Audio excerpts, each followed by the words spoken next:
जय हिंदू राष्ट्र।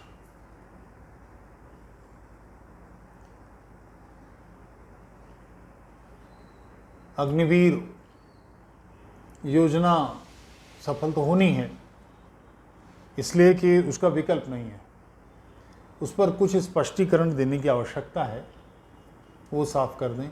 लोगों को बहुत सारी गलतफहमी है, लोग खामखा की पोस्ट डाल रहे हैं। एक साहब ने ये लिखा कि हमारे इलाके में जितने मुस्लिम सब्जी वाले फल वाले हैं सब दौड़ लगा रहे हैं। एक सोशल मीडिया पे अकारण ये वातावरण बना दिया गया है कि इस योजना में मुसलमान भर्ती हो जाएंगे और सेना का जो हिंदू चरित्र है वो नष्ट हो जाएगा। सेना का हिंदू चरित्र है कैसे, एक तो ये बात समझने की है। सेना में रेजिमेंटेशन है, रेजिमेंट्स हैं, जैसे जाट रेजिमेंट है, राजपूत रेजिमेंट है, गढ़वाल रेजिमेंट है, कुमाऊं रेजिमेंट है, गुरखा रेजिमेंट है और इस तरह की महार रेजिमेंट हैं, सिख रेजिमेंट है। तो गुरखा रेजिमेंट में नॉन गुरखा भर्ती नहीं हो सकता। ये नियम है कि इनके ऑफिसर नॉन गुरखा होंगे। जाट रेजिमेंट के ऑफिसर नॉन जाट होंगे, मगर जाट रेजिमेंट में जाटों की भर्ती होगी।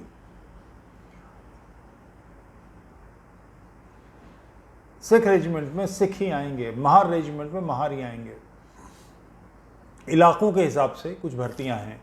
फिर भी 2 रेजिमेंट्स ऐसी हैं कि जिसमें मुस्लिम ट्रूप्स हैं। एक तो राजरिफ है, उसमें मुस्लिम ट्रूप्स हैं, मगर उसके लिए एक इलाका तय है। महाराष्ट्र का जो पठार है, इस इलाके के मुस्लिम्स उसमें आ सकते हैं। ऐसा नहीं है कि देवबंद का पढ़ा हुआ मुल्ला को तय करे। कुछ लोगों को इससे एतराज़ है। एक्चुअली हर रेजिमेंट में मंदिर, मस्जिद, गुरुद्वारा, चर्च चारों होते हैं। एक बड़ा हॉल होता है या टेंट होता है, उसमें चारों की व्यवस्था होती है।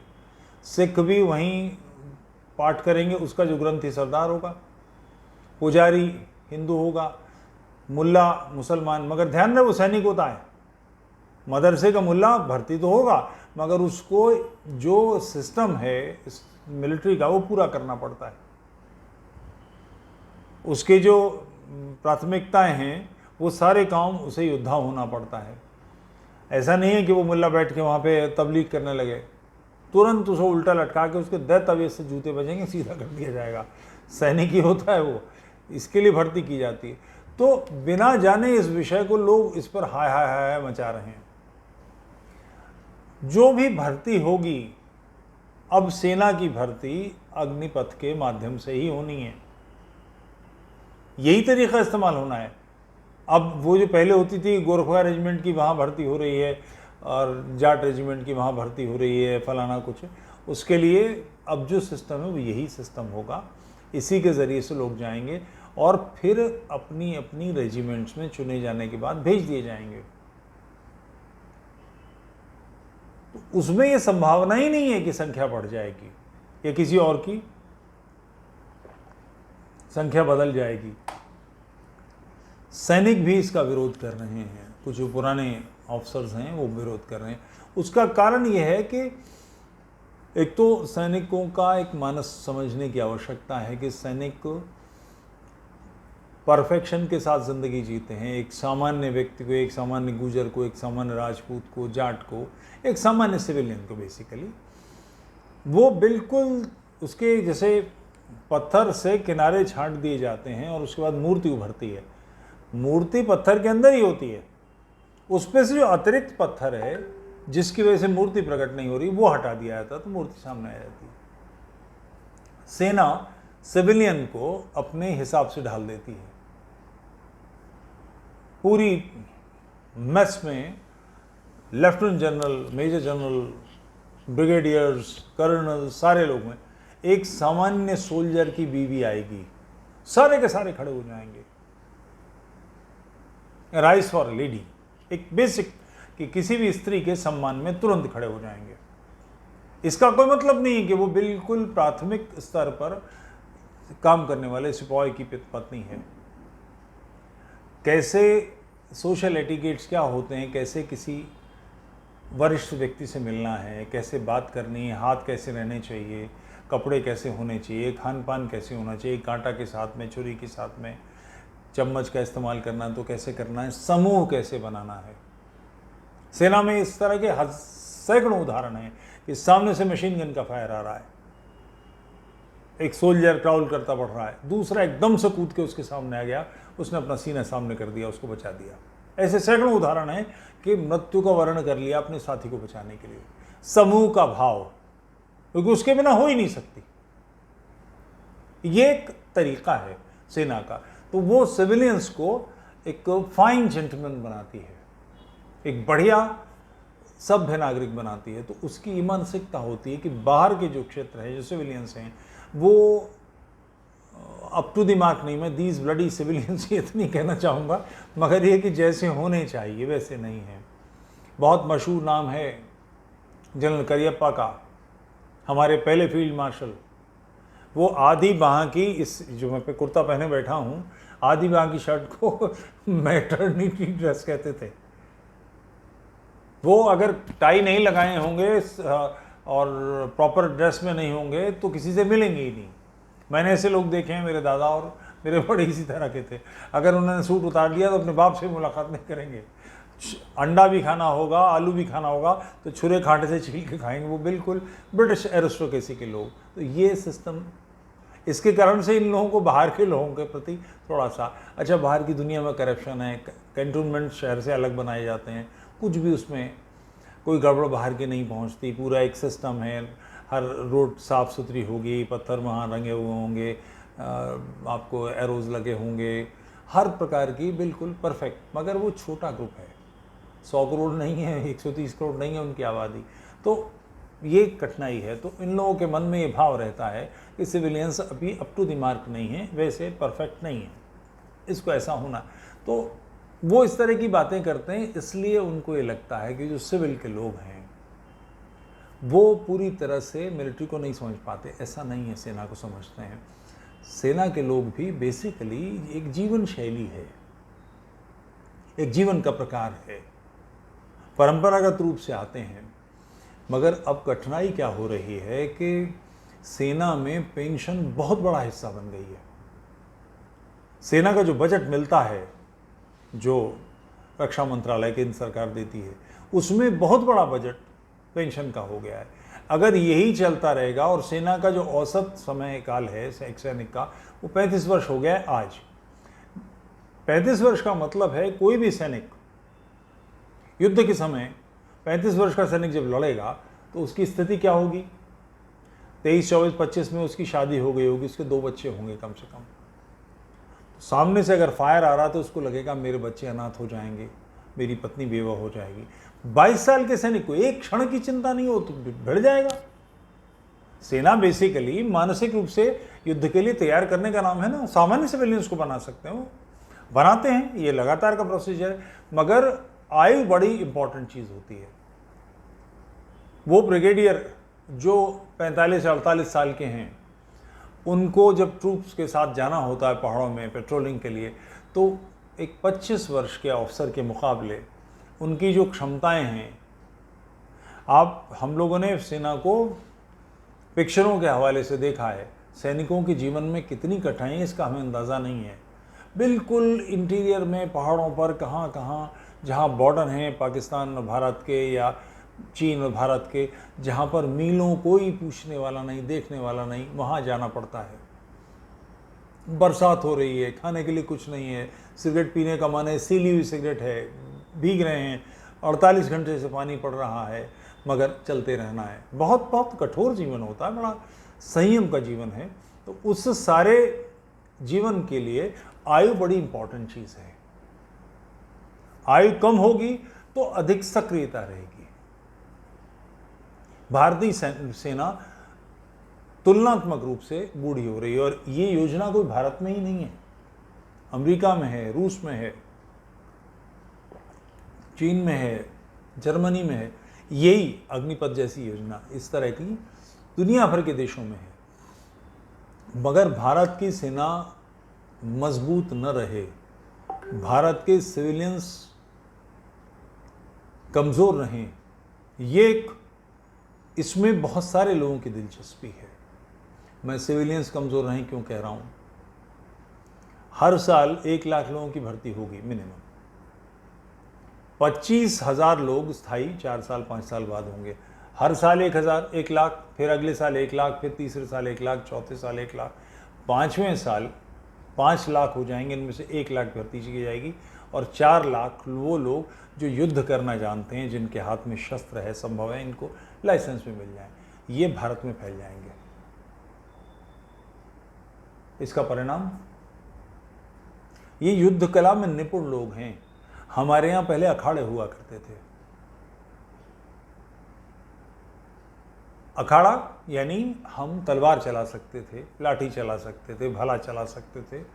इसका अर्थ ये नहीं कि हम तलवार चलाकर किसी को मार रहे थे, मगर आवश्यकता पड़ने पर दूसरा अगर तलवार लेकर आएगा, छुरी लेकर आएगा, लाठी लेकर आएगा, तो हमारे पास भी उससे बचने के दांव हैं, या कम से कम उससे अभ्यस्त हैं। हम पीछे नहीं हटेंगे, हम भिड़ जाएंगे। वो समय जा चुका है, वो नहीं है। ये उसको, उस अभाव की पूर्ति करेंगे। कल्पना करें, उदयपुर में 5-6 दिन से वो लड़का कन्हैया कुमार, उसको खतरा था, आशंकित था, वो पुलिस में भी गया था। उसके पड़ोसी ने और उन लोगों ने मिलकर उसका पीछा कर रहे थे और उसको धमका रहे थे। इस व्यक्ति के पड़ोस में, इस मोहल्ले में, आसपास के क्षेत्र में 10, केवल 10 या केवल 5 अग्निवीर जो सेना में स्थायी नहीं हो पाए, रह रहे होते। इनमें से कुछ लोग स्वयं भी सीख रहे होते, अभ्यास कर रहे होते, कुछ लोगों का अभ्यास करा रहे होते। तो एक बेसिक बात कन्हैया कुमार को ये समझ में आ गई होती कि ये जो कैंची है ना, इसके बीच में पेच लगा है, इस पेच को इस नट को खोल लो, तो ये 12 इंच के 2 छुरे हाथ में आते हैं जिसमें धार लगी है।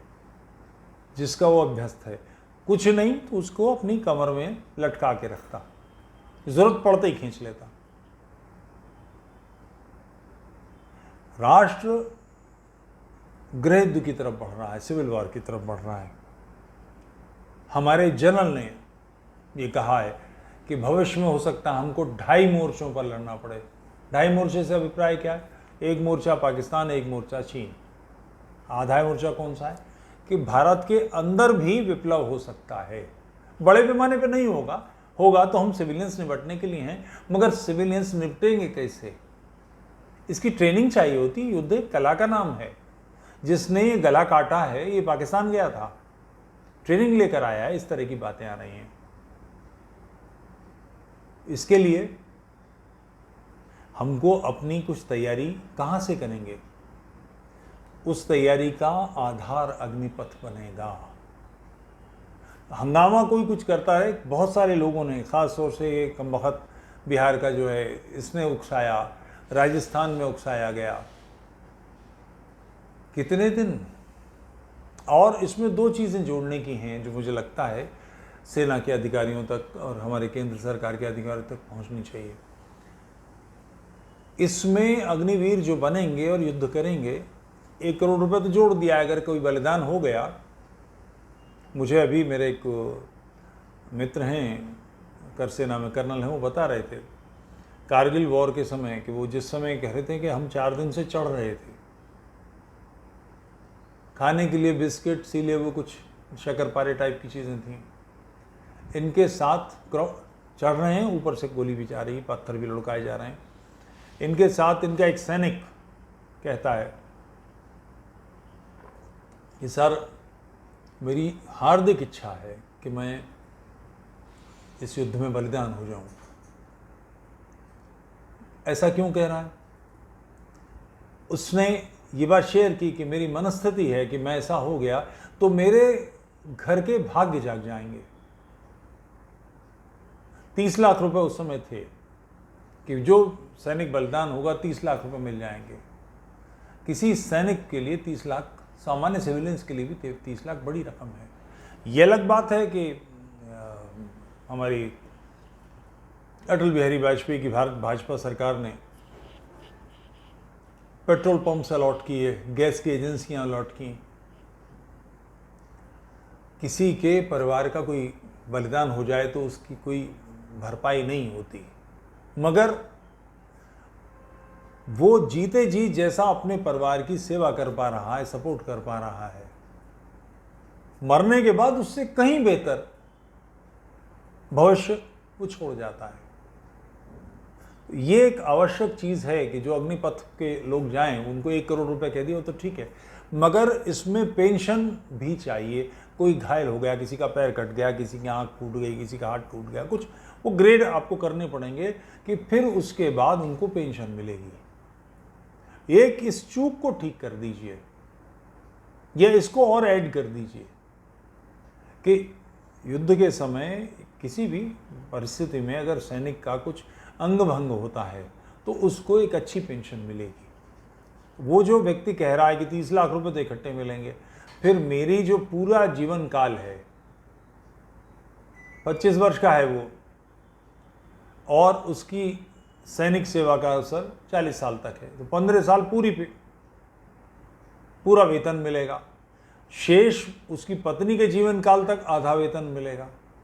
तो अपने परिवार के लिए वो एक अच्छा भविष्य अपने बलिदान से सोचता है।